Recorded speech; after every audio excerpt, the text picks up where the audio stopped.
ጋዜጠኛና ኮሜንታተር ማርቆስ ሄደስ እባላለሁ። ጨዋታው በባህር ዳር ኢንተርናሽናል ስታዲየም ሲከናወን ይበልጥ ለኢትዮጵያ እግር ኳስ ድምቀት መሆናቸውን ማስተዋል ይቻላል። ሳተው በድጋሚ ጎል!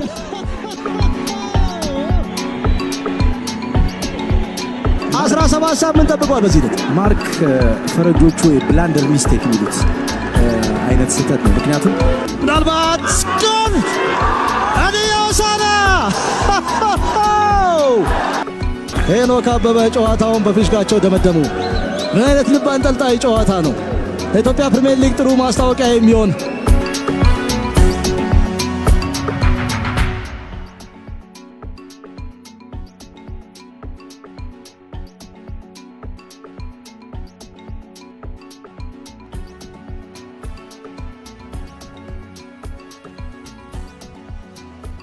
ከዛ በኋላ መድን ገባ 2 ዓመት 86 87 በተለይ 85 86 የመድን ወርቃማ ጊዜ ነበር። በካፍ ካፕ ግማሽ ፍጻሜ የገባበት ጊዜ አንተም የዛ አንድ አካል ነበርክና በተለይ የዚህ 86 ላይ የነበረው ጉዞ ምን መልክ ነበረው? ጥሩ ነበረ። እንግዲህ እዛ 86 እንዳልከው 86 እና 87 86 ላይ ሀጎስ ነበረ ቴክኒሻን ሀጎስ ደስታ ነበረ። ከዛ በኋላ ግን 87 ላይ ከዛ ይመናዘዋል የመጣው አይ ቲንክ ጋሻጎስ ከዛም በፊት ነበር መሰለኝ። ስዩምና ስዩም 85 ነው። ኦኬ ጋሻጎስ 1 ዓመት ነው የቆየው ማለት ነው። ሁለቱም ግማሹን የተከፋፈሉት በቡድኑ ስኬት ውስጥ የሁለቱም ድርሻ ነበር። በካፍካፓ ጥሩ ነበረ። እዛ የነበረው ጊዜ 86 እንደገባሁ ሀጎስ ጋር እኔ ትንሽ ሌት ሆኜ ነው የመጣሁት። ቲሙ ፕሪሲዝን ከጨረሰ በኋላ ትንሽ ሌት ሆኛለሁ፣ ግን ዝግጅታቸውን አልጨረሱም ገና እና በኋላ ጋሻጎስ ጋር ተገናኘንና በግል እየሰራህ ነው ወይ አለኝ። አዎ አልኩት። እኔ ያንን ማለት አልነበረብኝም፣ ምክንያቱም በግል እየሰራሁ ነበር።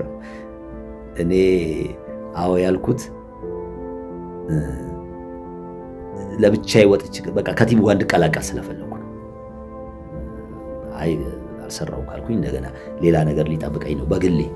እኔ ያንን ለማምለጥ አዎ አልኩኝ እና ከቲሙ ጋር ተቀላቀልኩኝ። ማለት ቲሙ የነበረበት እንትን ላይ ገባሁኝ እና ከበደኝ በጣም። ምክንያቱም የእርሳቸው ልምምድ ከባድ ነው። እሱ በጣም እነሱ ብዙ ነገር ሰርተዋል እና መጀመሪያ አካባቢ ከበደኝ። ያው ከስዩም ጋር ረጅም ጊዜም ሰርቻለሁና ያው እያንዳንዱ አሰልጣኝ እንግዲህ የራሱ መንገድ አለው እና ከበደኝ። ከዛ ቀጥታ ቢሮ ሄድኩኝ። የተወሰነ ልምምድ ከሰራው በኋላ ሄድኩኝ። ሲራክ ነበረ በወቅቱ። ሲራክን ካስታወስከው ሴኮ የሚባል በፊት ተጫዋች ነበር የመድን ከነጌቱ መልካ ጋር ሰለሞን ጭሪ፣ ሰለሞን ጋይድ ከነሱ ጋር በጣም ጎበዝ ተጫዋች ነበረ ላይ ይጫወት። እሱ ያኔ እንደ ኮሚቴ ቡድን መሪ ብቻ አጠቃላይ ያለውን ነገር ኦርጋናይዝ የሚያደርገው እሱ ነው። ልክ እንደነ ወርቅነህ ማለት ነው እንደነጌቱ እና ሄጄ ያስረዳሁት ያለውን ነገር በቃ በዚህ ሁኔታ ውስጥ መቀጠል አልችልም፣ ስለዚህ በቃ መልቀቂያዬን ስጠኝ አልኩት። አይ ኦኬ ያው ካልፈለግማ በግድ ቢሆን ነገር የለም ስለዚህ ብሎ ሰጠኝ። እንግዲህ እንትኑ በትክክል አላስታውስም። ጋሻጎስን ያነጋግረው እሱን አላስታውስም፣ ግን ምናልባት አነጋግሮት ሊሆን ይችላል አላውቅም። ሰጠኝ። መልቀቂያዬን ይዤ ወጣሁ። መልቀቂያዬን ይዤ ስወጣ እዛ ክለብ ውስጥ ደግሞ እንድቀጥል የሚፈልጉ ሰዎች ሰሙ። ቶሎ ተሯሩጠው አገኙ እና ምን ማድረግ ነው ምነካ ምናምን ያለውን ነገር ለማስረዳት ሞከርኩኝ። ኖ አሁን አንተ ሌት ሆነህ ነው የጀመርከው፣ እንደገና እንደመጣህ ከእንትኑ ጋር የተቀላቀልከው እዛ ነው እንጂ አሁን በቀላሉ እንትን አዳምጥ ታደርገዋለህ ነው እንደዚህ አይነት ውሳኔ መወሰን የለብህም ምናምን ብለው አሳመኑ። እንደገና መልቀቂያዬን እሱም ያው ሲራክም በቃ በፍላጎት ምንም ኤኒ ታይም ከመጣ ችግር የለውም ካልፈለግ ግን በግድ ሳትፈልግ መጫወት የለብም የሚል ይገርመኛል እስከዛሬ ድረስ ምልህ በዛ ሰዓት እንደዛ የታሰሳሰብ መገኘት በጣም ይገርመኛል። የለም የቲም ውስጥ እንደዛ አይነት አመለካከት ያለው ሰው ማግኘት አይ ካልፈለግ እዚህ ቲም ውስጥ በግድ መቀጠል የለብህም የሚል አሮ ነው ዛሬም መገኘቱ ያጠራጥራልና እርግጥ ያው ከቲም አድቫንቴጅ ከቲም ጥቅም አንፃር ነገሮችን ማየት አለብህ። አንዳንዴ የሚጠቅምህ ተጫዋች ከሆነ አልፈልግም ስላለ ላትለቀው ትችላለህ። ቁጭ ብለህ አሳምነህ ምናምን ካንተ ጋር የሚቀጥልበት ነገር ያንን ስራ የመስራት ነገር ሊኖርብህ ይችላል። ግን መጨረሻ ላይ የተጫዋች እንትን ካልሆነ በዛ መልኩ ማስተናገድ ይገርመኛል። ምልህ እንትን በአድናቆት ነው የማየው እስከዛሬ ድረስ። ተመለስኩኝ እንዳልኩ ከዛ ቀጠልኩ እና እንደተባለው የተወሰነ ልምድ ከሰራው በኋላ እንትኑ ብዙ አልከበደኝም። ጥሩ ሆኖ ነበር፣ በጣም ጥሩ ሆኖ ነበር። እኔ በጣም ጥሩ መጥቼ ነበረ፣ ግን ልምምድ ላይ ተጎዳው። ጉዳቱ ደግሞ በጣም ኃይለኛ ጉዳት ነበረ። ከሐሰን በሽር ጋር ነው እንትኑ የተፈጠረው እና እሱ በቃ ረጅም ጊዜ አስወጣኝ። ምን ያህል ጊዜ ቆየው? ከዛ በኋላ እንደውም የተወሰነ ጌም ከተጫወትኩ በኋላ ነው እዚህ ይሄ ኋላ አካባቢ የክልስተንደስ የሚሉት ከጀርባ ያለ ቦታ የተረከዝ ጅማት ጉዳት በጣም እሱ ተሳስቦ ነበር በጣም እና እሱ ጊዜ ወሰደብኝ በጣም ይሳጋ ነበር እየተከታተልኩ መጨረሻ ላይ ከዛ በኋላ ከእንትኑ ከጉዳቱ ማገገምኩኝ እና ከዛ በኋላ የተወሰኑ ጨዋታዎች ተጫወትኩ። ከዛ እንግዲህ ለቲንጋሻው ስም ወደ መብራት ኃይል መሰለኝ ከዛ ወደ ቡና ገባ። ከዛ እንግዲህ 87 እዛ መድን ከቆየሁ በኋላ ወደ ቡና 88 ላይ እንደገና አሰግድ ነው መጥቶ ያወራኝ። አሰግድም ያኔ አብረን መድን ነበርን። የዛ ታሪክ ቡድን አካል ነበረ። እሱ ሰዎች አወሩትና የቡና ሰዎች ለኔ እንደዚህ ያስባሉ እንድንመጣ ይፈልጋሉ እዛ ለመጫወትና ይመስላል ምናምን አለኝ። አወራና ኦኬ ጥሩ ነው መሄድ እንችላለን ተባባልን። በኋላ ተያይዘን እንግዲህ ወደዛ ሄደን ከሙበር ደግሞ ዮሴፍም ደረጀም መጥቷል፣ ሲሳይም መጥቷል። ሲሳይ ተሰማ ከመብራት ኃይል እንደዛ አይነት ቲም መጣና እንግዲህ 88 ጋር ሾርኩ ነበር ኮች ወርቁ ዳርገባ ባሾርኩ ነበር ቆየን። 88 ጥሩ ነበረ። ትንሽ እንግዲህ ጋር ሾርኩ የተበላሸበት ያኔ። ከዛ በኋላ እንደገና 89 ላይ ስዩ መጣ። 89 ላይ ያው 89 ሲነሳ ያ የሸገር ደርቢ ጨዋታ 4-0 የተጠናቀቀው ካሳይ በአንድ ለአንድ ግንኙነት ከደሳለኝ ጋር ተገናኝቶ ያስቆጠረው ጎል ብዙዎች ይህን ከካሳይ ጋር ስናወራ የሚያነሱት ጥያቄ አንደኛው ይሄ ነው ሊሆን የሚችለው። አሁን ለምሳሌ ጥያቄ ጠይቁ ብንል ይህንን ጉዳይ ያነሳሉ እና ስለዛ ጨዋታ እናንሳ። እሱ ጨዋታ 4-0 ያሸነፍንበት ጨዋታ ነው። ያኔ እንዳልኩ ጥሩ ነበረ። 89-90 ላይ የሄደው ቲም የሆነ ኬሚስትሪው ጥሩ ነበረ። ተዋሃደ በደንብ የነበሩት ልጆች ይሄ አለ። አሁን አንዳንድ ተጫዋቾች ጋር ስታይ የሚጫወቱበት መንገድ የሚግባቡ አሉ፣ ተመሳሳይ ፍላጎት ያላቸው። ያንን ፕሩቭ ለማድረግ አሁን ሰፈር ውስጥ ሄደህ ልጆች ሲጫወቱ ስታይ ምንም ማለት በአሰልጣኝ ያልተያዙ ህፃናት ልጆች የሆኑ የሚግባቡ ልጆች ታያለህ። የሚግባቡ ልጆች ታያለህ ተግባብተው ልክ የሆነ መመሪያ እንደተሰጣቸው አይነት ወይ የሆነ ጋይድ እንደተደረጉ አይነት ተግባብተው የሚቀባበሉ ልጆች ታያለህ። እና አንዳንድ ጊዜ መጫወት የምትፈልግበት መንገድ አለ አንተ ጋር ያለው። እንደዚህ አይነት ነገሮች አሉ እና እንደዛ ተመሳሳይ የሆነ አይነት አጫዋታቸው ተመሳሳይ የሆኑ ልጆች የነበረ ይመስለኛል። ቲም ውስጥ በብዛት የነበረ ይመስለኛል። መሀልም ላይ ስትመለከት ኋላም ላይ ስትመለከት ፊትም ላይ ስትሄድ እና ያ ነገር ቲሙን ጥሩ አድርጎት ነበረ እና ቲማችን በደንብ ጥሩ የሚታይ ቲም ነበረ እና እንግዲህ እንደ ዋና አሰልጣኝ ስዩም ደግሞ የመጀመሪያው ክሬዲቱን የሚወስደው እሱ ነው።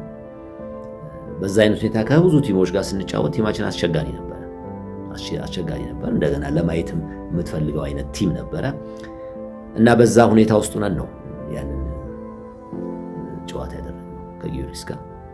እንግዲህ ጊዮርጊስ ሙሉ ጊዜ ጥሩ ተጫዋቾችን የሚሰበስብ ቲም ነው፣ ለሻምፒዮና የሚጫወት ቡድን ነውና በሁለታችን መካከል ያለው ግንኙነት ቡናና ጊዮርጊስ ሲገናኝ ያው እንግዲህ ሚዲያው የሚሰጠው ትኩረት አለ፣ ደጋፊው በዛ አይነት ሁኔታ ውስጥ ሆነን ነው ያንን ጨዋታ ያሸነፍነው።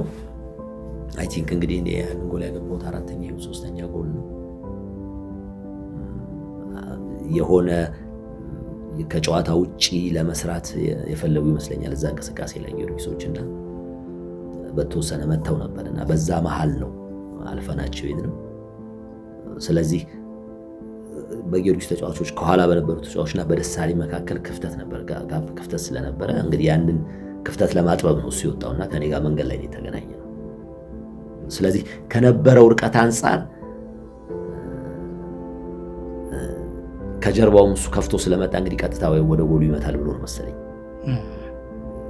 ያሰበውና በዛ አይነት ሁኔታ ውስጥ ነው እንግዲህ አንድ የሆነ እንቅስቃሴ ሳደርግ ወስኖ እሱ ወደ አንድ ሳይድ ሄዶ ያንን እንግዲህ በሌላ አቅጣጫ በቀላሉ ለማለፍ ተመቸ። ከዛ በኋላ ጎሉ ባዶ ነው ያገኘው። አገባው እንደዛ አይነት ሁኔታ ነው።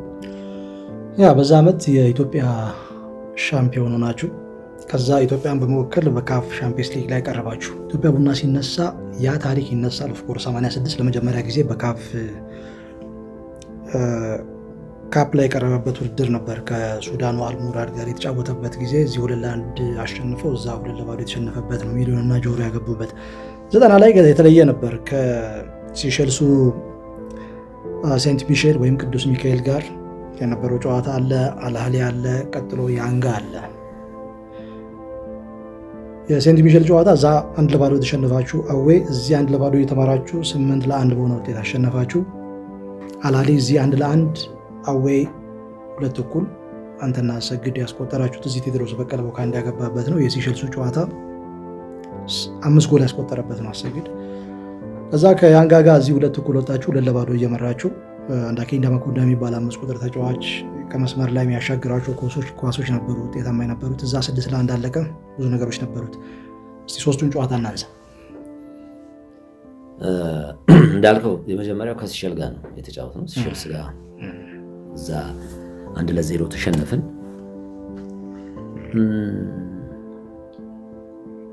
ያው እንግዲህ 1-0 ስንሸነፍ ብዙም እንትን አይደለም፣ ያው ተሸንፈናል፣ ግን ተስፋ የሚያስቆርጥ ነገር አልነበረም። እዚህ መተን የተሻለ ውጤት እንደምንይዝ ያየንበት ጨዋታ ነው። ሞር ደግሞ ከኛ ይልቅ ያንን ነገር በጥልቀት በወቅቱ ስዩም ይረዳዋል ብዬ አስባለሁና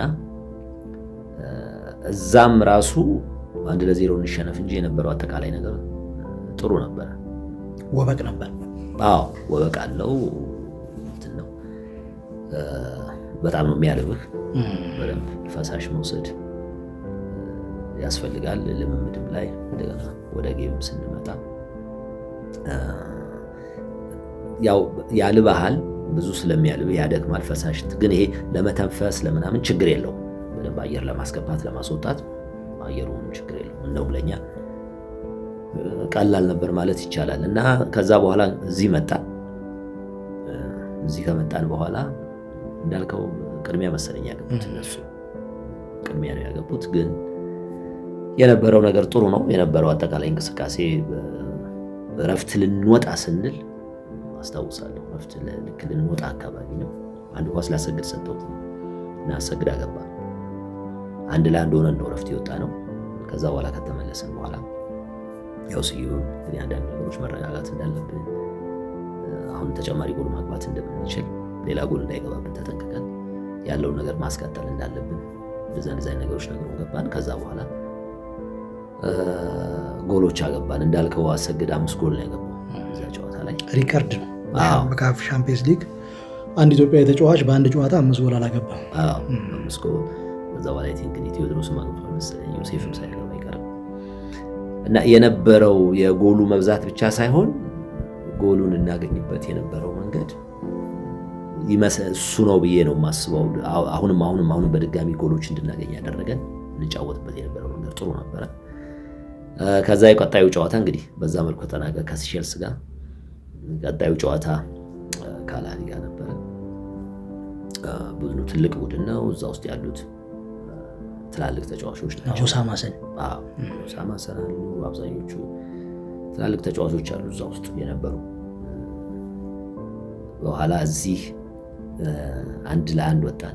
ቅድም እንዳልከው አንድ ፍጹም ቅጣት ምት አግኝተን ቡካንዴ ያገባ ቴዲ ያገባች እነሱ ኦሳማ ሰን መሰለኝ ያገባ ኦሳማ ሰን በሄዲንግ እዚህ በቀይ መስቀል በኩል በዛ በኩል የተሻማ ኳስ ነው። መሐመድ ኪንግን ቀድሞት ሄዲንግ የጨረፋት ኳስ ናት የገባቸው። ያው እነሱ ብዙ ጊዜ በፊት የነበረው ልምድ ስታይ ሲመጡ እዚህ በብሔራዊ ቡድን ደረጃ የሚሆን በክለብ ደረጃ ጀስት ይሄ ጎላቸውን ተከላክለው ውጤቱን አጥበው የሚሄድ 0-0 ከተቻለም ደግሞ በካውንተር አታክ አንድ ጎል ምናምን አስቆጥረው በዛ አይነት መልኩ ነው ብዙ ጊዜ ብዙ ቡድኖች እንደንትን ይዘው የሚመጡት። በደንብ እዚህም ዶሚኔት አድርገን አሸንፈን እንሄዳለን በሚል ከፍተው ሲመጡ አታያቸው። ብዙዎቹ የዛ አይነት ነገር ነበራቸውና እነሱም ጋር የምታየው ያንን ነበር። የመልስ ጨዋታ ስላለ እዛ የተሻለ ነገር ማምጣት እንችላለን የሚል ከስነ ልቦና አንፃር እንደዛ አይነት ነገር እንዳላቸው ታያለህ። በኋላ እዚህ ጨዋታው በዚህ መልኩ አለቀ። እዛ ከተመለስን በኋላ የተወሰኑ ተጫዋቾች አልነበሩም። እነሱ አንድ የሆነ ውድድር ነበር ባቸው የአረብ ካፕ ውድድር ነበር። የሆነ ውድድር ነበር። የተወሰኑ ተጫዋቾች አልነበሩ። ከዛ በኋላ እንግዲህ ከነሱ ጋር ውድድሩን ለማድረግ እዛ ሄድን። ያው የመጨረሻው ልምምድ ላይ ስንሰራ ምናልባት እንደዚህ አይነት ነገሮች ብዙ እንትን ይረዳሉ ብዬ ስለማስብ ነው። አንዳንድ ጊዜ እንደ አሰልጣኝ የተጫዋቹን እንትን መረዳት ያስፈልጋል። የተጫዋቹን ስሜት፣ ተጫዋቹ ነገሮችን ሊያስተናግድ የሚፈልግበትን መንገድ መረዳት ጥሩ ነው። ምክንያቱም ከዛ ተነስተህ መፍትሄ ልታበጅ ትችላለህ።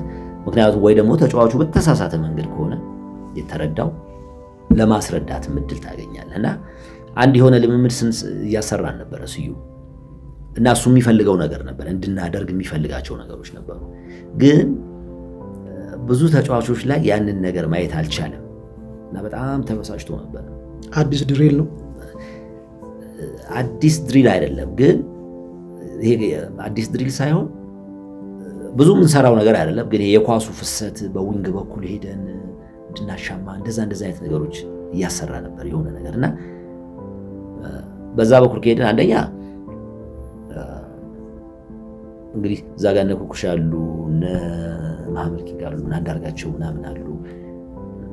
አንደኛ ምን እንደምናደርግም ያውቃሉ፣ ያው ስዩ መመሪያውን ሲሰጥ ስለሚሰሙ። ሁለተኛ እንግዲህ ደግሞ ልጆቹ በራሳቸው ያለው ኳሊቲ ያላቸው እና ያንን ክፍተት ማግኘት አልቻልንም። ከዚህ ጋር ተያይዞ ደግሞ ብዙ በዛ መንገድ መሄድ አንፈልግም ነበረ። በዛ መንገድ ያንን ነገር ቻሌንጅ አድርገን ለመሄድ እነሱን እንቸገር ስለነበረ ሌላ መንገዶች እንፈልግ ነበር። ያ አላስደሰተውም። ስዩ በጣም ይቆጣ ነበር። በጣም ይጮህ ነበር ስቴዲየም ውስጥ እና ቀድም ያልኩ ነገር ምንድነው አንዳንድ ጊዜ ተጫዋቹን በዚህ መንገድ ነገሮችን በግድ አድርግ ለማለት ለምንድነው ይሄ ነገር የቸገረው? ለምንድነው ይሄን ነገር ለማድረግ የተቸገረው? ከምን ጋር የተያያዘ ነው? ምንድነው? ፍርሃት ነው? ስለማይፈልግ ነው? ወይስ ነገሮቹን ተጫዋቹ ከራሱ አቅም አንፃር እያየደው ምንድነው? ይሄ ነገር አመቺ ነው? ለተጫዋቹ በደንብ ምቾት የሚሰጠው ነው? አሁን በዚህ ነገር ውስጥ እንደዚህ አይነት ነገሮች ለማየት ያግዛል እና ብቻ እየተቆጣ ምንም እያለ ልምምዱ አለቀ። በኋላም ያው አንዳንድ ነገሮችን ይሄ ነገር ለነገሩ እንትንም ላይ በተመሳሳይ ተፈጥሯል። እዛ እንኳን ጌም ላይ ነው ከማላዊ ቴሌኮም ወንደርስ የሚባል ቡድን ጋር 92 ነው እዚህ ያኔም ስዩም ነበረ። ሄዶ እንደገና ተመልሶ መጥቶ ስዩም ነበረ። ያኔም ተፈጥሯል ይሄ ነገር እና በኋላ እንግዲህ በዛ መልኩ ልምምዳችንን ጨረስን። በኋላ ያው ወደ ጨዋታው ገባን። ያው እነሱ ብዙ ጊዜ በደንብ ነው ጫና የሚፈጥሩብህ ከዙም ጩኸት ጋር ከምኑ ጋር ተያይዞ ያንን አድቫንቴጅ የመውሰድ ነገር አለ። ግን ጥሩ የነበረው ነገር ምንድነው እኛ ጋር በዛ ጫና ውስጥ ሆነን ኳስ ስንነጥቅ ትንሽም ለማቆየት እንሞክራለን። ትንሽ ቅድም እንዳልኩ እንግዲህ መጀመሪያ ላይ እንዳልኩ አንዳንዴ የተሰባሰበው ስብስብ አለ፣ ልንጫወት የምንፈልግበት መንገድ አለ፣ ስዩምም የሚሰጥ ስልጠና አለ። ያ በተወሰነ ደረጃ አግዞናል ብዬ አስባለሁ። በተወሰነ ደረጃ ቢያንስ ጎል ባናገባም እንኳን ቢያንስ እንደው ጥቃቱ ቶሎ እንዳይመጣ ትንሽ፣ ምክንያቱም እነሱ ያው ማጥቃቱን የሚፈልጉት ከኳሱ ጋር አይደለ፣ ሌላ የሆነ የምታጠቃበት መንገድ ሊኖር ይችላል ከኳሱ ውጪ ተብሎ የሚታሰብ። ግን ዋናው ነገር ያው ነጥቡ የሚቆጠርልህ ኳሱን ጎል ስታስቆጥር ነው። ስለዚህ የኳሱ ባለቤት መሆን የግድ ያስፈልጋልና በተወሰነም ደረጃ እኛ ኳሱን ከነጠቅም በኋላ ልንሄድበት የምንፈልገው መንገድ፣ ልንጫወትበት የምንፈልገው መንገድ ትንሽም እኛ ጋር ኳሱ እንዲቆይ እገዛ አድርጓል። ያ ነገር ደግሞ እያደገ መጣ፣ እዛው ጌም ውስጥ እያደገ መጣ። ትንሽ ያው እንትኔ ኮንፊደንስም ከፍ የማለት ነገር አለ። እነዛ ግንኙነቶች አንድም ሁለት ግንኙነቶች ሆኑ በተሳካ መንገድ ሲሄዱ ለሌላ ነገር ይጋብዛል፣ ለሚቀጥለው ነገር ይጋብዛልና በተወሰነ ደረጃ በዛ መልኩ ጨዋታውን ሼር ማድረግ ቻልን፣ ጨዋታውን መካፈል ቻልን። በኋላ እንግዲህ በዛ መልኩ የጎል ዕድልን መፍጠር ቻልን፣ ጎሎችን አገባን። እነሱ ናቸው አይ ቲንክ መጀመሪያ ያገቡት። ከዛ 1-1 አሰግድ ከቦካንዲ ያገኘውን ኳስ በፎርቢች አገባ። ከዛ በኋላ እንደገና 2-1 አድርገውን እኔ ያገባው ደብል ፓስ ተጫወተ አሰግድ። ከዛም ጎሉን ከማግባት በፊትም ሌላም አንድ ጥሩ ዕድል አግኝቼ ነበር። ገብተን እንደዚሁ ጥሩ ዕድል አግኝቼ ነበር። ኳሱን ግን በደንብ አልመታሁትምና እሱንም ወደ ውጤት መቀየር አልተቻለም። ከዛ በኋላ እንደገና ሁለተኛ ጎል አስቆጠርንባቸው። ሰዓቱም እያለቀ ነበር። የተወሰነ ነገር ሞክረዋል። ከዛ በኋላ ግን ጥሩ ነበር። ያ እንትን ጥሩ ነው። አንዳንድ ጊዜ የሆነ እንደ ስክራች ጭረት የሆኑ ትንሽ የሚመስሉ ነገሮችን ዋጋ ከሰጠናቸው አንዳንዶቹ በጣም የሚያድጉ ነገሮች ናቸው። በጣም የሚያድጉና በሁለት ግለሰቦች መካከል የምታየው ነገርና ብልጫ የምታመጣ ነገር ያቺን ነገር ወደ ቲም ማሳደግ ከተቻለ እንደ ቡድን ጠንካራ የምንሆንበት ነገር ነውና አሁን ያኔ ቡና እዛ ጋር ላሊን መቋቋም የቻለው የሆኑ ዝም ብለው ተራ የሚመስሉ ቀላል የሆኑ ጨዋታውን መካፈል የምትችልበት ግንኙነቶች ስለነበሩ ነውና እንደዚህ አይነት ነገሮችን ዋጋ መስጠት የሚያስፈልግ ይመስለኛል። ዋጋ መስጠት ያስፈልጋል። በዛ ደረጃ ኳስ ጨዋታን ማየት ያስፈልጋል። ባለፈው የኢትዮጵያ እግር ኳስ ችግር አንድ የፓናል እንትን የተዘጋጃል ኢቢሲ ያዘጋጀዋል እና እዛ ላይ ማነው ሳሚ ይመስለኛል ኮች ውበቱ አሰልጣኝ በነበረበት አብሮ የስነ ልቦና ባለሙያ ሳሙኤል ስለሺ አንድ ያነሳው ነገር አለ። የኢትዮጵያ እግር ኳስ ችግሮች ሲነሳ በማይክሮ ሌቭል ደረጃ መነጋገር አለብን ብሎ ያነሳው ነገር አለ። የምጋራው ነገር ምንድነው? አንዳንዶቹ ግልጽ ናቸው። የሜዳ ችግር፣ የአስተዳደር ችግር ግልጽ ናቸው። ማለት መስተካከል ያለባቸው ነገሮች ናቸው። ምንም ጥያቄ የለባቸውም። ግን ግልጽ ናቸው። በጣም እንግዲህ ውስጡ የተወሳሰበ ነገር ከሌለ በስተቀር ያን ያህል በማይክሮ ሌቭል ደረጃ የምትሆንበት አለ። ግን አጫዋታችን ግን በማይክሮ ሌቭል ደረጃ መነጋገር አለበት። ተራ በሚመስሉ ከአንድ ተጫዋች አቋቋም ጀምሮ ከአቋቋም ኳስ ከሚቀበልበት በቃ ለውጥ የሚያመጡ የማይመስሉ በእግር ኳስ ጨዋታ ውስጥ ለውጥ የሚያመጡ የማይመስሉ ጥቃቅን ነገሮች አሉ። ብልጫ የምትወስድባቸው እንደ ቡድን የበላይ የምትሆንባቸውና በዛ እንደተባለው በማይክሮ ሌቭል ደረጃ መነጋገር ካለብን አጫዋታችን ላይ ነው፣ የምንጫወትበት መንገድ ላይ ነው። በዛ ደረጃ መነጋገር ያለብን ብዬ ነው የማስበውና ዛሬ ላይ ሆኜ ሳስበው ተራ የሚመስሉ ነገሮች፣ በጣም ትርጉም የሚሰጡ የማይመስሉ ነገሮች ግን ለ3 ሰከንድ ለ4 ሰከንድ ለ5 ሰከንድ የሚሆን ኳስ አንተ ጋር የምታቆይባቸው ነገሮች ናቸው። እነዛ ቢያንስ አንተ ጋር ነው፣ ኳስ አንተ ጋር ነው። ለጊዜው ተጋጣሚ ማጥቃት ለመጀመር ወደ አንተ ጎል ለመሞከር ለማግባትም ያን ኳስ ካንተ መውሰድ አለበትና እነዚህ ጥቃቅን የሚመስሉ ነገሮች ካሳደግካቸው እንደ ቡድን ጠንካራ የምትሆንበት ነገር ያለው ይመስለኛል። ያ ነው ዛሬ ላይ ሆኜ ሳየው አልአህሊ ጋር ስንጫወት የነበሩት ነገሮች እነዛ ናቸው። ቡድናችን እንዴት አቻ ወጣ፣ እንዴት አቻ ሊወጣ ቻለ ተብሎ ሲታሰብ ምንድነው እዛ ውስጥ የሚቀመጠው ነገር ምንድነው? የሆነ እድል አግኝተን ነው ጎል ያገባ ነው? ምንድነው ልናወራ የምንችለው እዛ ውስጥ? እንዴት ነው ጎል ልናገባ የቻለው? ምንድነው በ90 ደቂቃ ውስጥ የነበሩት ነገሮች? ምንድነው የኛ ቲም ሲያደርግ የነበረው ስትል እነዚህ ነገሮች አሁን ያልኩትን ነገሮች ማንሳት ግድ ይመስለኛል። ያ በዛ መልኩ አለፈ። ጥሩ ነበር። በጣም ደስተኞች ነበርን። እንግዲህ ዜናው በጣም ተነገረ። ምክንያቱም ግብጾቹ ያን ሰሞን አካባቢ በተለይ ከአንድ ዓመት በፊት የኢትዮጵያን ብሔራዊ ቡድን አዌይ 8-1 ያሸነፉበት ጊዜ ነበረ። ስናየው ቤታቸው ቆጬ ዳኛ አባሮ ብዙ ጨዋታዎች የተቀጣበት ጊዜ አንገታችንን በሚያስደፉን ሰዓት ነው ኢትዮጵያ ቡና ያንን ውጤት ያስመዘገበው እና በዛ ምክንያት ያው ግብጽ ሲባል ከቴክኒክ ታክቲክ አካል ብቃት ስለ ልቦናም ባሻገር ብዙ ነገር አለው። ያው ታሪካዊ ነገሩ ይታወቃልና ብዙ ነገር ተጋነነ። ምን ተፈጠረ? ቀጣይ ከያንግ አፍሪካ ጋር ከነሱ ጋር ነበር የታንዛኒያው ቲም። እዚህ 2-2 ወጣን። 2-0 እየመራችሁ እዚህ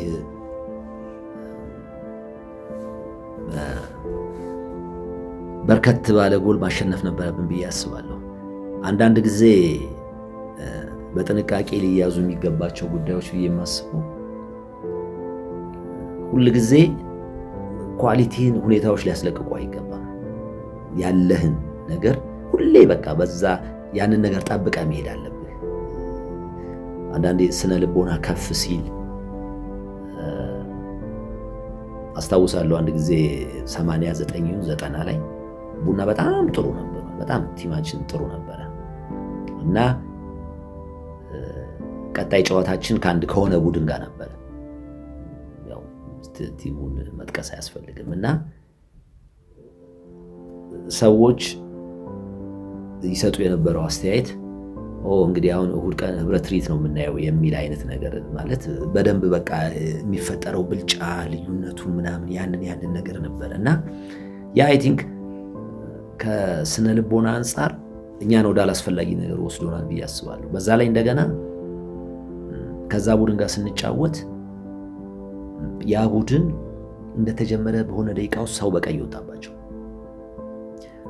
አንደኛ በሙሉ ቁጥሩም እኛ የተሻለ ነገር እናሳያለን ተብለን ነው የሚጠበቀው ከውጤት ሜዳ ላይ ካለው እንቅስቃሴ አንጻር። እንደገና ያ ነገር እንዳለ ሆኖ እንደገና ተጫዋች ወጣባቸው እና በቃ እንደፈለግን ሄደን ጎል የምናገባ አይነት ስሜት ነው የተሰማን።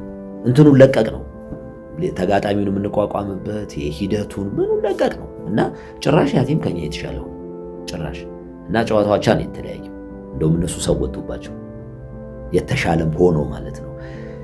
ከያንግ አፍሪካም ጋር የነበረው ነገር እንትን ማለት አልቻልንም። በዛ ባለን ኳሊቲ ውስጥ መቆየት የቻልን አልመሰለኝም። በቃ እንዳልከው ግብጽ ጋር አቻውተን የመጣ ነው። አቻውተን አልፈናል።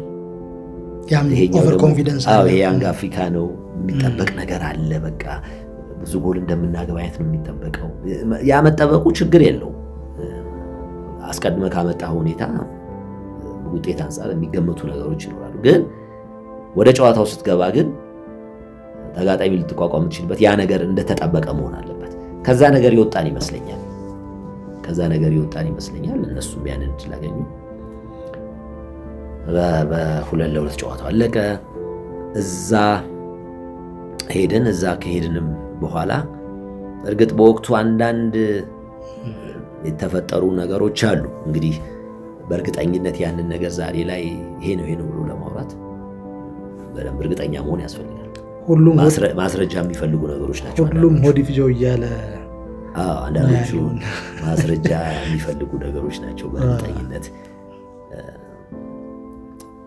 ግን እንትናችን ጥሩ ነበር። እኛ ጋር የነበረው ነገር አሁን ከግብጽ ጋር ስትጫወት የምትሰጠው ክብደት አለ።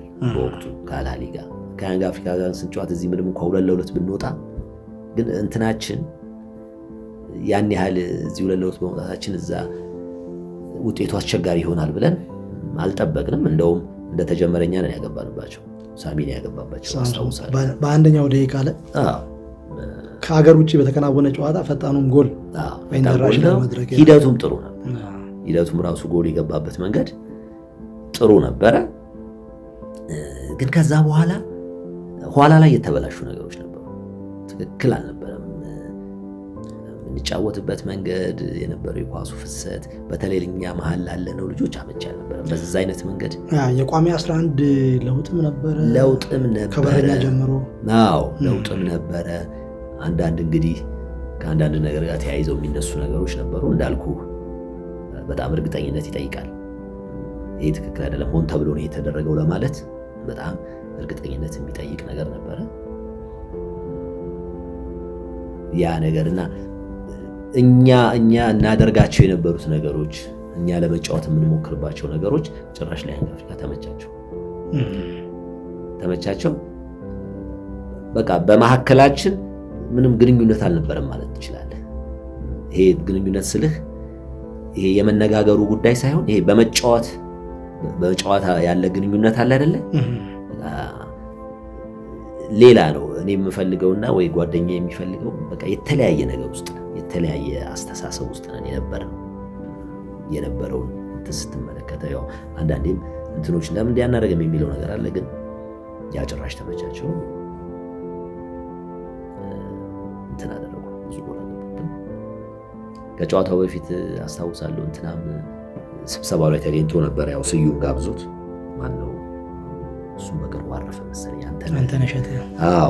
እሱ እዛ የሚያሰለጥን ስለነበር ኤክስፒሪየንሱም ስለነበረው እሱም ምን ማድረግ አለብን ምናምን የሚለውን የራሱን ሙያዊ የሆነ ምክር ደጋፊም ነበረ። የነዛ ተቃራኒ ልክ እነዛን የማይደግፉ አሉ። የሲምባ ደጋፊ በደንብ ተደራጅተው የገቡ ማለት ነው። ይሄ ነገር እንዳልኩ ማላዊም ገጥሞናል። ማላዊ እንደውም ልምምድ ሁሉ ሜዳ መጥተው የሚደግፉ ነበሩ። ቴሌኮም የነዛ የቴሌኮም ወንደርስ እንትኖች እና እሱ በጣም የሚያሳዝን ነው። እኔ ሁሉ ጊዜ ሳስበው ወደፊት መሄድ እንችል ነበረ ከያንግ አፍሪካ ጋር። አንዳንድ ጊዜ ቲሞች ካንተ በሁሉም ነገር የተሻሉ ሆነው ሲያሸንፉ ያው በቀጣይ አንተ ምን ማድረግ አለብኝ የሚለው ነው። ያንን ተቀብለህ ራስህ። ይሄ ግን እንደዛ አይነት ልዩነት አልነበረም። ያ ከውድድር የወጣንበት ውድድር በዛ ደረጃ የነበረ ልዩነት አልነበረም። እኛ ጋር በነበሩ አንዳንድ የራሳችን የሆኑ ችግሮች ነው ከውድድሩ የወጣነው። በዛ መልኩ እንግዲህ ባልተጠበቀ ሁኔታ ውድድር ተሰናበት። ያንጋን አሸንፋችኋል። በዛው ዓመት በሴካፋ ውድድር 3ኛ ደረጃም ይዛችሁ ፈጸማችሁ። በጣም ብዙ ጨዋታ ነው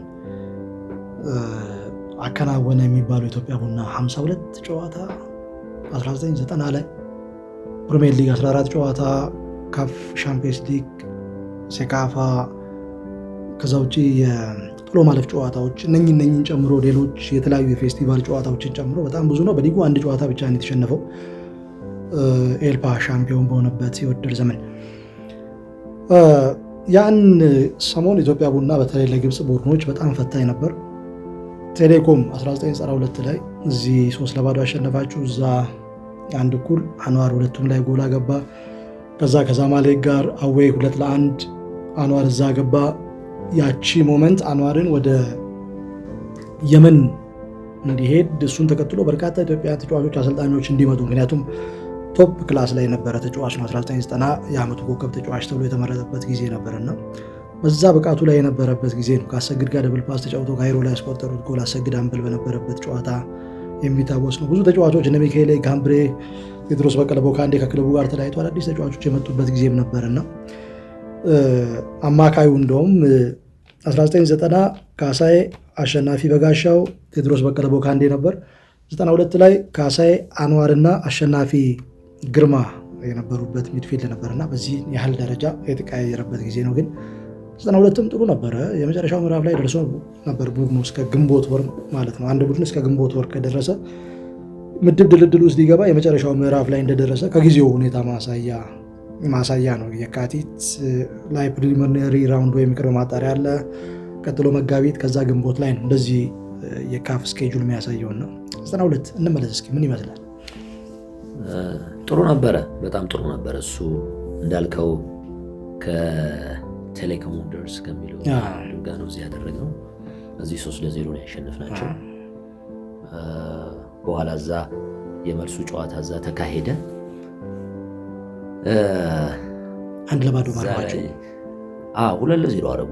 2-0 አረጉን እረፍት ከመውጣታችን በፊት እነሱ አንድ በቃ የሚያደርጉት ነገር አለ። ያው ከህዝቡ ጋር ከምኑ ጋር ስነ ልቦና ላይ ጫና ለመፍጠር ከዛ ጋር ታግዘው እንዳልኩ እኛን የሚደግፉን አሉ። ቀላል ቁጥር የማይባል የቴሌኮም ተቃራኒ የነሱ ልምምድ ሜዳ መጥተው ሁሉ ልምምድ ስንሰራ ያበረታቱን ነበር ኮፊ እያሉና 2 አገቡብን። በማንኛውም መንገድ ብቻ ኳሱን ፔናልቲ ክልል አካባቢ ውስጥ መጣል ነው። ከራሳቸው ሜዳ ይሁን ከዛ ከሆነ ቦታ ላይ ብቻ በመካከላቸው ብዙ የሚያደርጉት ነገር እዛ ውስጥ ከጣሉ በኋላ እዛ ውስጥ የሆነ ነገር የመፍጠር ነው። ሁለተኛ ኳስ አይ ቲንክ አንደኛው ፔናልቲ መሰለኝ፣ ፍጹም ቅጣት ምት መሰለኝ። በዛ መልኩ 2 ጎል አገቡብን። ግን እንደዛም ሆኖ እንትኑን ለመቆጣጠር እየሞከርን ነበር። የእነሱንም ጥቃት ከጎላችን አካባቢ ለማራቅ ያንን ነገር ጥረት እያደረግን ነበረ። ረፍት ወጣን። ስዩም በጣም ተበሳጭቶ ነበረ። በኋላ ረፍት ተመልሰን እንደገባን አንድ በግራ በኩል የሚጫወት የነሱ ልጅ ነበረና ሁሴን ነበር በዛ በቀይ መስመር የሚጫወተው እና በጣም ልጁ ፋውል ያበዛ ነበር። በጣም አንድ ቢጫ አይቶ ነበረ። ከዛ እሱም ልጅ በሁለተኛ ቢጫ በቀይ ወጣ። ከዛ ቀደም እንዳልኩ እንትኑን ለመጠበቅ የምናደርገው እንቅስቃሴ ነበር። ሞር ደግሞ የተሻለ ሆነ። በኋላ ወደ ጎል እየቀረብናቸው መጣን። 1 ጎል አገባን። አንዋር አገባ። 2-1 ሆነ። እንደገና 2-1 ሆኖ በጣም እየተጫናቸው ነበረ። በዛ መሃል እንግዲህ ረብሻ ተፈጠረ በእነዚህ በደጋፊዎቹ መካከል፣ እኛም በሚደግፉንና በነዛ መካከል። እርግጥ ሰዓቱ እያለቀ ነው። ሁለተኛው አጋማሽ አይ ቲንክ ወደ 40 ደቂቃ ላይ ደረሰ ይመስለኛል። በኋላ ይሄ ፖሊሶቹም እንግዲህ ያንን በመካከል የተፈጠረውን ጸቡን ኮንትሮል ለማድረግ ይሄ ምንድነው አስለቃሽ ጭስ እንትን ማድረግ ጀመሩ። ያ ከዛ በኋላ የሆነው ነገር ትኩረትን ይዘዋል። ወደ መልበሻ ክፍል የነበረው ሩጫ በጣም ከባድ ነው። አይን ያቃጥል ነበረ። በጣም ከባድ ነው። ደግሞ አጋጣሚ የተወሰኑ ተጫዋቾች ወደዛ አካባቢ ነበር የነበርነው። ወደዛ እንትኑ አስለቃሽ ጭሱ የሚተኮስበት አካባቢ። ከዛ በኋላ ዳኛው ነፍቶ ሮጠ። በቃ እሱ ያው ራሱን ማዳን ስለነበረበት ማለት ነው። በቃ ሩጫ ነው፣ ውሃ ፍለጋ ነው። በጣም ነው የሚያስጨንቀው። በቃ በየእንትኑ እየገባን ብቻ እንትናችን የመታጠብ ነው። ስንሮጥ ራሱ መጀመሪያ ስንሄድ የመልበሻ ቤቱ ቁልፍ ማግኘት አልተቻለም። ወደ ሌላ በቃ ወዳገኘ ነው ወደ እንትን ውስጥ ነው እየተበታተን እንሄድ ነው። ይሄ ወደ ህዝቡም መታጠቢያ ቤት ምናምን ውሃ ፍለጋ። አዎ በጣም ነው የሚያቃጥልህ። በኋላ መጨረሻ ላይ ቁልፉ ተገኝቶ የኛ መልበሻ ቤት ተከፈተ። እዛ ገባን፣ እንትን አደረግን። ያው ራሳቸው የፈጠሩት ችግር በራሳቸው የተፈጠረ ስተት ስለነበረ ውጤቱ በዛው ተያዘ። አይ ቲንክ ወይ እንግዲህ ፎርፌም ተሰጥቶናል ይመስለኛል። ግን ያው እዚህ 3-0 ስላሸነፍን 2-1 እኛ የሚያሳልፈን ነው፣ ወደ ቀጣዩ ዙር የሚያሳልፈን ነው።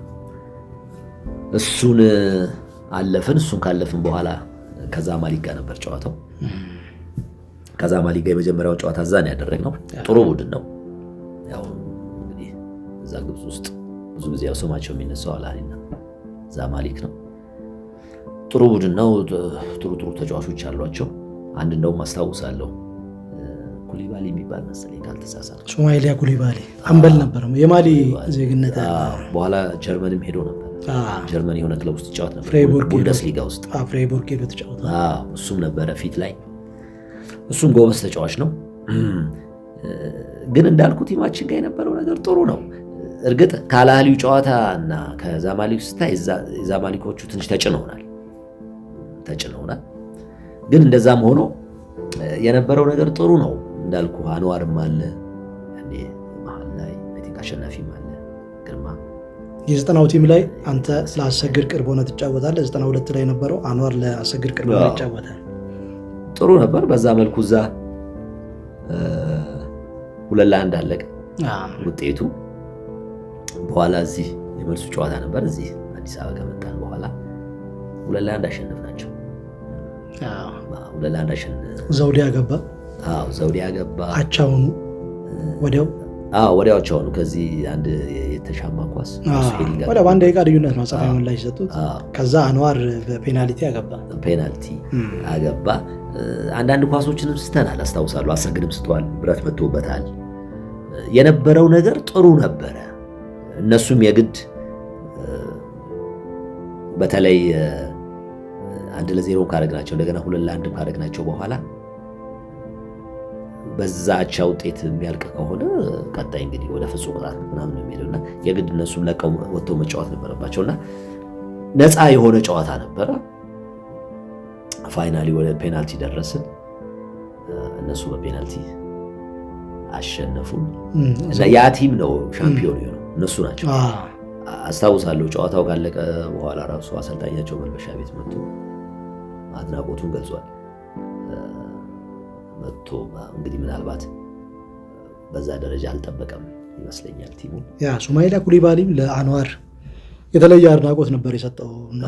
እግሩ ላይ ማስቲሽ ያለ ይመስል ነበረ፣ ኳሱ እግሩ ላይ ተጣብቆ ነው የሚጫወት የነበረው የሚል ከጨዋታው በፊት ሜዳው ላይ የሆነ ነገር ነስንሶ ቃለመጠይቅ ተደርጎለት ነበር ከአንድ ጋዜጣ ጋር እና ሱማይላ ኩሊባሊ ምንድነው ከጥንቆላ ጋር የተያዘ ነው ምናምን ተብሎ ተጠይቆ በፉትቦል ጥንቆላ ቦታ የለውም፣ መጫወት የሚችል ሁሉ ጊዜ ውጤታማ ነው፣ መጫወት ያልቻለ ደግሞ ውጤት አልባ ነው። ኮፊ ኳሱን ይይዙታል፣ ግን ጎል ማስቆጠር ላይ ውጤት ላይ የበለጠ ማሰብ አለባቸው። በዚህ ጨዋታ ላይ የሆነው ነገር ይሄ ነው የሚል ነገር ተናግሮ ነበር። አሁን እንግዲህ እንደዚህ አይነት ነገሮች ሲመጡ ጥሩ ነው የምልህ ምንድነው የሆነ ርቀት ሄደሃል ማለት ነው። የሆነ ርቀት ሄደሃል። አሁን ኳሱን በአግባቡ መያዝ ከቻልክ የሆነ ርቀት ሄደሃል። ስለዚህ ከዛ በኋላ ደግሞ አሉ የሚባሉትን ችግሮች እንዴት ምናልባት መጨረሻ ላይ ያለውን ችግር ብለህ የምታነሳውን ነገር ኳሱን በራሱ መያዙ ከሆነ ለዛ ችግር የሆነው ይሄኛውንም ታርመዋለህ። ግን ይሄኛው በራሱ መታረም ያለበት ነገር ከሆነ ይሄኛውን አትጥለውም። ኳሱን መያዝ የቻልክበትን መንገድ እሱን መልቀቅ የለብህም። እሱን ይዘህ መጨረሻ ላይ ያለው ነገር ደግሞ መታረም የሚችል ከሆነ ያንን ነገር አርመህ የተሻለ ነገር ማምጣት ነውና እንትኑ አሁን እዚህ ስንጫወት የነበረውን ነገር የምናገኛቸውን ነፃነቶች ተጋጣሚ ብቻ ስለሰጠህ የምታገኘው አይነት መሆን የለበትም። በራስህ ያንን ነገር በራስህ መፍጠር የምትችለው አይነት ነገር መሆን አለበት። ተጋጣሚ ሲፈቅድልህ የምትጫወት፣ ሲከለክልህ ደግሞ መጫወት የማትችልበት ሁኔታ ከሆነ አስቸጋሪ ነው። ሁልጊዜ በሌላው በጎ ፍቃድ የምትጫወት ነው። ግን ያንን በራሳችን ማድረግ ወደምንችልበት ነገር መምጣት አለብን ብዬ አስባለሁ። ያ በተወሰነ ደረጃ ከዛማሊክ ቲም ጋር ታይቷል። ምክንያቱም ለምንድን ነው የታየው ያልኩህ፣ የግድ እነሱ ማሸነፍ ነበረባቸው። የመጀመሪያውን ጨዋታ እዛ ተጫውተን መተናል፣ 2-1 አሸንፈዋል። እዚህ መተን እኛ 2-1 እየመራናቸው ነው። ስለዚህ ያው እነሱ ወይ ፍጹም ቅጣት ተስፋ አድርገው አፈግፍገው የሚጫወቱበት ሁኔታ የለም። ምክንያቱም ምንም ስለኛ በረኛ ኳሊቲ ወይም ስለኛ መቼዎች ብዙ የሚያውቁት ነገር የለም። ምናልባት በራሳቸው ሰዎች ላይ ሊታመኑ ይችላሉና ግን ነፃ የሆነ ወጥተው ከፍተው የመጫወት ነገር እና በዛ ውስጥ ቡድኑ ያሳየ የነበረው ነገር ጥሩ እንቅስቃሴ ነው። ጥሩ የነበረው ነገር ጥሩ ነው። ያ ጨዋታ ካለቀ በኋላ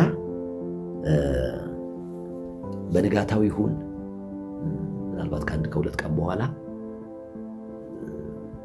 ለእንትና አግኝቻቸው ነበረ ጥላሁን ኩሳንና ደበሽን እና ጥላሁን ኩሳን ጨዋታ ገብቶ አይቶ ነበረ እና ዝም ብለን ብዙ አልቆየንም፣ ግን የተወሰነ እንደዚህ 15 ደቂቃ ምናምን ሊሆን ይችላል ሻይ ጠጥተን ነው የተለያየ ነው አግኝቼው እና አንድ ነገር አስቀምጥም አለ። ጨዋታውን አይቷል።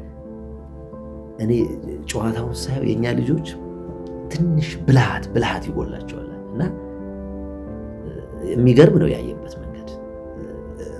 አሁን ለምን ያንን አልክ፣ ምን አይተህ ነው እንደዛ ልትል የቻልከው ምናምን የሚል ሰፋ ያለ ውይይት ውስጥ አልገባንም። ግን ያነሳው ነገር የምስማማበት ነው። በጣም ብልህ መሆን አለብን። ያ ደግሞ ከልምድ ጋር የሚያያዝ ነው ወይስ እዛ ውስጥ ይመጣል? ከልምድም ጋር የሚያያዝ ነው። ልምድህም የሚያግዝ ነገር አለ። ከልምድህ የምትማር ከሆነ ብላይነን ጨፍነህ የምትጫወት ከሆነ ልምዱን ዝም ብሎ ነው የሚባክነው። ግን እነዛ በቆየባቸው ጊዜያቶች በልምድ ውስጥ የተቸገርክባቸውን ነገሮች የምታስባቸው ከሆነ ዋጋ የምትሰጣቸው ከሆነ ደግሞ ጥሩ የሆንክባቸውን ነገሮች ዋጋ የምትሰጣቸው ከሆነ ከዛ ተነስተህ ወደ አንድ ብስለት ትመጣለህ። ኦኬ ይሄን ነገር በዚህ መንገድ ነው መያዝ ያለብኝ፣ እነዚህ ደግሞ አካሄዶች ለኔ አይጠቅሙም ወደሚል ነገሮችን በደንብ መለየት ወደምትችልበት ነገር መምጣት ትችላለህና በጣም ነው የገረመኝ። በጣም ነው የገረመኝ። ዛሬም ላይ ሆኜ ሳስበው ምንድነው ያየው ነገር ምንድነው ማለት አታይማ። ብዙ ጊዜ እንዲህ አይነት ነገር እኛ ልጆች ፍጥነት የላቸው ጉልበት የላቸው እንደዚህ አይነት ነው በቃ ብዙ ጊዜ የምትሰማውና ምን አይቶ ነው እንደዛ ሊል የቻለው? ምንድነው አሁን ካስተሳሰብህ ጋር ከመረዳትህ ጋር ምን ክፍተት አይቶ ነው? በምን አይነት እንቅስቃሴ ውስጥ በምን ነገር ውስጥ ነው ያንን ነገር ሊገመግም የቻለው? ይገርመኛል፣ ሁሉ ጊዜ ይገርመኛል። ግን ትክክል ነበር፣ ትክክል ነው። እንደዛ አይነት ያው እሱ ብልሃት ብሎ ያስቀመጠው ነገር የሆነ ብስለት ያስፈልገናል። የሆነ ብስለት የሆነ ከፍ ማለት አለበት የመረዳት አቅማችን። በቃ ተጫዋቹ በደንብ ኳስ ጨዋታ ውስጥ ያሉትን ሚስጥሮች እሱም የተሻለ መሆን የሚችልበትን የሚቸገርባቸውን ነገሮች በደንብ ከልምዱም ቅድም እንዳልከው እንደገና ካሰልጣኝም በሚመጣ ነገር ያንን ነገር ማየት መቻል አለበት። ያኔ ብልህ ወደ መሆን ይመጣል ብዬ አስባለሁ። እንደዛ አይነት ክፍተት አለ። አንዳንድ ጊዜ የሆነ አንድን ሰው የምትቋቋምበትና የማትቋቋምበትን ነገር ለይተህ ማወቅ ካልቻልክ ያው ዝም ብለህ ሁሉም ነገር ውስጥ ነው። ለሰውየው አመቺ የሆነ ነገር ውስጥ ነው፣ ለአንተ አመቺ ባልሆነ ሁኔታ ውስጥ ነው፣ ሁሉም ነገር ውስጥ ነው ዝም ብለህ የምትገኘውና እንደዛ አይነት ነገር አነሳ ከጨዋታው በኋላ እና አሉ እንደዛ አይነት ክፍተቶች ዛሬ በኢትዮጵያ እግር ኳስ ውስጥ ይታያሉና ትክክለኛ ነገር ነበር ያነሳው። ይገርመኛል፣ ሁሉ ጊዜ ይገርመኛል በጣም። ግን ያንን ለምን እንዳለ እንዳልኩ ከምን ተነስቶ ያን ሊል የቻለው ለምንድን ነው ማለት በቀላሉ የምታየው ነገር አይደለም። ይሄ አንድ የሆነ ሰው በፍጥነት ሲቀደም ታያለህ። በቃ ምንም ይሄ ልጅ አልቻለም፣ ተቀደም፣ ፍጥነት ይጎላል፣ ምንም ቀላል። ያ ግን ብልሃት ይጎላቸዋል ለማለት ግን በቀላሉ የምታገኘው ጉዳይ አይደለም።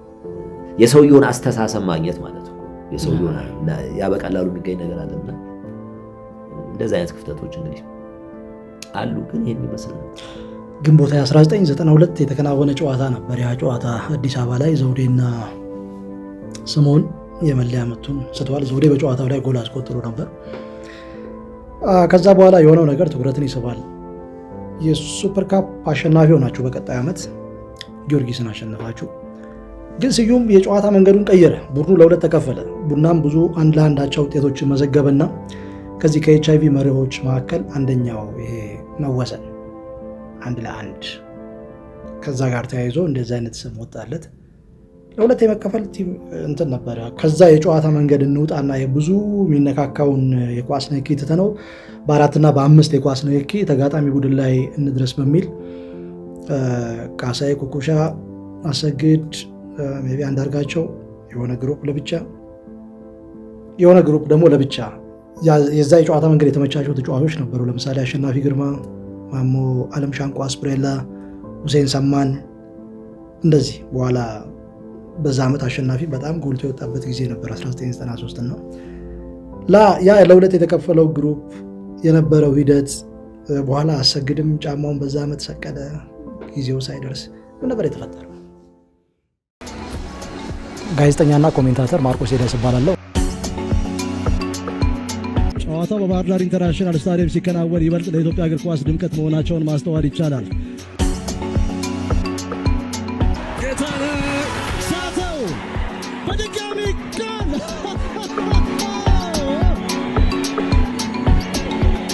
17 ሳምንት ጠብቋል። በዚህ ልክ ማርክ ፈረጆቹ የብላንደር ሚስቴክ የሚሉት አይነት ስህተት ነው። ምክንያቱም ምናልባት ጎል አዲዮሳና ሄኖክ አበበ ጨዋታውን በፊሽካቸው ደመደሙ። ምን አይነት ልብ አንጠልጣይ ጨዋታ ነው! ለኢትዮጵያ ፕሪሚየር ሊግ ጥሩ ማስታወቂያ የሚሆን